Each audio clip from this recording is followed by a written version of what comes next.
नमस्ते, मेरा नाम दिनेश जोशी है। जुलाई में, जैसे कि आप लोगों को पता है, जुलाई में मेरे बच्चे शिवांश जोशी की डेथ हो गई, जो मात्र 14 महीने का था। ये और अभी तक उस बच्चे को न्याय नहीं मिल पाया। जब एक आर्मी पर्सन के बच्चे को अगर न्याय नहीं मिल रहा है तो फिर आम जनता, आम पब्लिक को तो बहुत बड़ी बात है। और सबसे शर्मनाक मेरे लिए यही है कि आज तक मेरे बच्चे को न्याय नहीं मिला।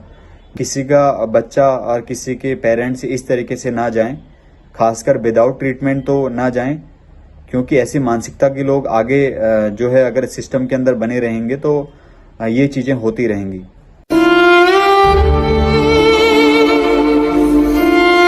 मेरा नाम दिनेश जोशी है।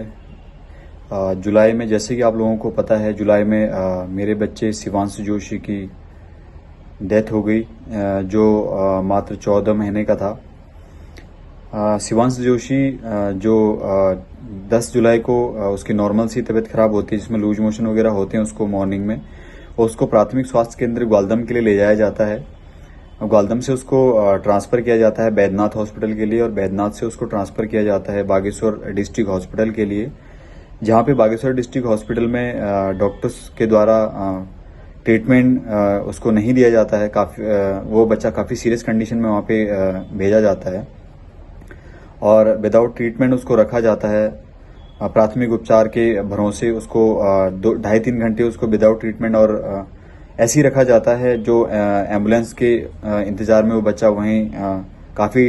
लेट हो जाता है। उसके बाद 2.5-3 घंटे के बाद उस बच्चे को अल्मोड़ा के लिए ले जाया जाता है, जहाँ पे वहाँ पे उसका ट्रीटमेंट टेस्ट वगैरह होते हैं, जहाँ पे वो बच्चा उसका ट्रीटमेंट तो स्टार्ट होता है, लेकिन बहुत देर हो चुकी होती है।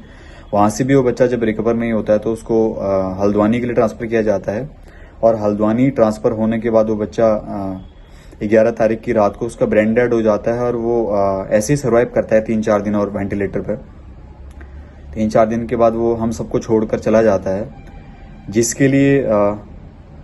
मेरा परिवार, मेरी वाइफ काफ़ी परेशान होते हैं, जो उसको लेके इन 5 हॉस्टलों में घूम रहे होते हैं, क्योंकि मैं जे.एंड.के ड्यूटी पर हूं और मैं वहां प्रेजेंट नहीं होता हूं। मैं इमरजेंसी में बाद में लीव में जाता हूं, तो वो बच्चे और मेरी मुलाकात जो है हल्द्वानी में होती है, तब तक बहुत देर हो चुकी होती है और वो बच्चा डेथ कर जाता है। उस बच्चे के न्याय के लिए जो बागेश्वर डिस्ट्रिक्ट हॉस्पिटल में जो भी नेग्लिजेंसी डॉक्टर्स और इमरजेंसी स्टाफ के द्वारा की गई, उस बच्चे के न्याय के लिए मैं प्रशासन से अपील करता हूं। और प्रशासन द्वारा जुलाई से लेकर अभी तक उस बच्चे की डेथ पर सिर्फ इंक्वायरी ही चल रही है, और अभी तक उस बच्चे को न्याय नहीं मिल पाया। बच्चे को न्याय मिलेगा या नहीं मिलेगा वो भी मुझे नहीं पता, बट मैं प्रशासन से यही उम्मीद करता हूं कि उस बच्चे को न्याय दिलाएं, क्योंकि जब एक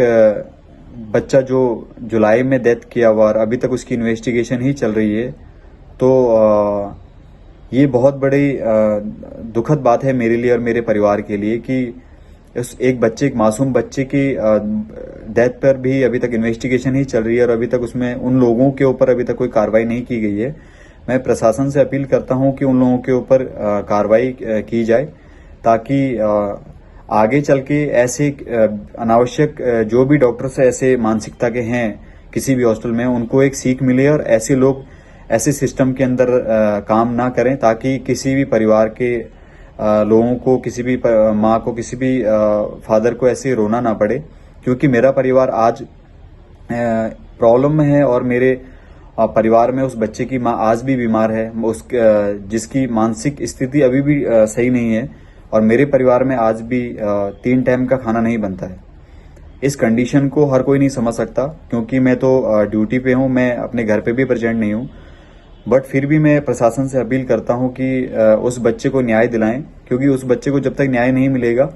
तब तक उसकी आत्मा को भी शांति नहीं मिलेगी, और हम उसकी मदर और उसकी जो दादी हैं वो, और मैं जो एक पिता जिसने अपने बच्चे को, 14 महीने के बच्चे को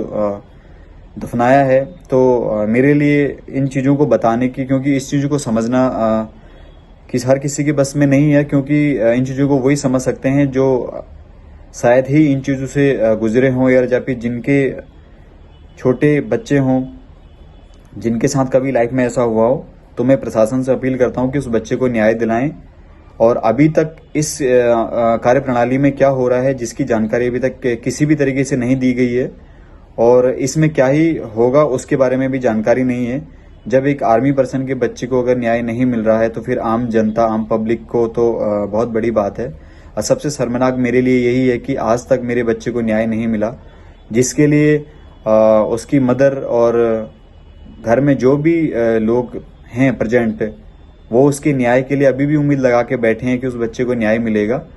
और मुझे लगता है कि एक बच्चे के न्याय में इतना डिले एक बहुत बड़ा प्रश्न है प्रशासन के लिए भी और हमारे इंडिया के न्यायपालिका में भी, क्योंकि जब एक बच्चे को आज तक अगर तीसरा महीना स्टार्ट हो गया और अभी तक उस बच्चे को न्याय नहीं मिला है तो बहुत बड़ा क्वेश्चन है। और जब तक उस बच्चे को न्याय नहीं मिलेगा तब तक मैं अपने बच्चे के न्याय के लिए लड़ूंगा, चाहे मुझे उसके लिए प्रशासन से न्याय मिले या ना मिले। जहां तक मुझसे हो सकेगा मैं जाऊंगा, और जब तक मेरे बच्चे को न्याय नहीं मिलेगा उन लोगों के ऊपर कठोर से कठोर कार्रवाई नहीं की जाएगी। अपने बच्चे के न्याय के लिए मैं लड़ूंगा, और जिसके लिए मैं उम्मीद करता हूं कि कार्यप्रणाली जो भी अभी न्याय व्यवस्था हमारे देश के अंदर चल रही है वो उस बच्चे के न्याय में मदद करेंगे और उन लोगों के ऊपर कठोरतम कार्रवाई करेंगे, जिसकी वजह से जो भी लोग ऐसी मानसिकता के हैं उन लोगों को जो है बहुत सीख मिले और दोबारा से ऐसी स्थिति किसी भी परिवार के साथ ना हो, और किसी का बच्चा और किसी के पेरेंट्स इस तरीके से ना जाएं, खासकर विदाउट ट्रीटमेंट तो ना जाएं, क्योंकि ऐसी मानसिकता के लोग आगे जो है अगर सिस्टम के अंदर बने रहेंगे तो ये चीजें होती रहेंगी।